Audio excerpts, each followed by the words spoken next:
thank you all for being here tonight, because there's a lot of other things you could do on a Friday night.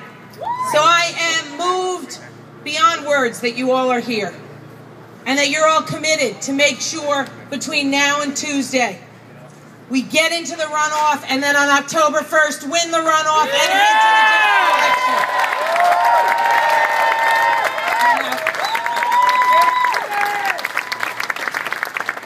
We're here exactly where we are. We're standing with people like Edie and Cheyenne and Shelley and Ruta and others who've been through so much and been such role models. And we're all able to be that because we're standing on hallowed ground, on a place where people before us said, we're not going to get pushed around anymore. You've taken enough hits at us. You've pushed us down enough. We're not going to take it anymore. And you know what? In the course of this campaign, we've taken a lot of hits. We've been attacked over and over and over by my opponents and by independent expenditures. And we're right here tonight on ground where people fought back against things much harder than we have. Things much harder than the attacks I've taken in this campaign to send a message that we're moving forward.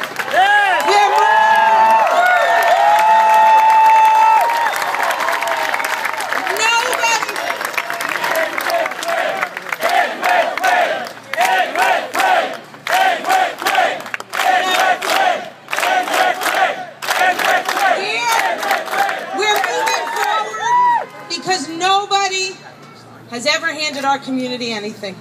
We've got there by organizing, by joining with our allies, by educating, and by pushing forward. And that's what we're going to do until Tuesday. And you know why it matters? Because there have been other times we've been in this area this summer to celebrate with Edie and Robbie on the verdict there that changed the world. But we were also marching this summer in the village when Mark Carson was murdered. Shot to death for no other reason than he woke up that morning and walked out of his house exactly as God made him, a gay man.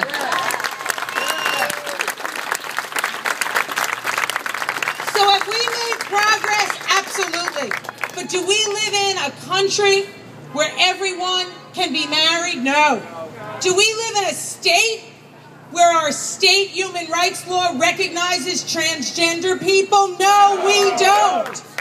Do we live in a country where sexual orientation and gender identity and expression is in our federal job protections? No. And we still live in a country, I still live in a city where Mark Carson can be killed just because of who he was. Or Island Nettles can be killed just because of who she is.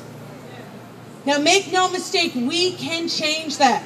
And one election won't change that overnight, but one election will be an enormous step forward. An enormous step forward. It will send a message. It will send a message that the LGBT community and all of those great New Yorkers who support us, that we're the majority of this city. And those small-minded people who've held back legislation, who commit hate crimes, that they are not New York. That we and our families and our friends and our allies, that we are New York.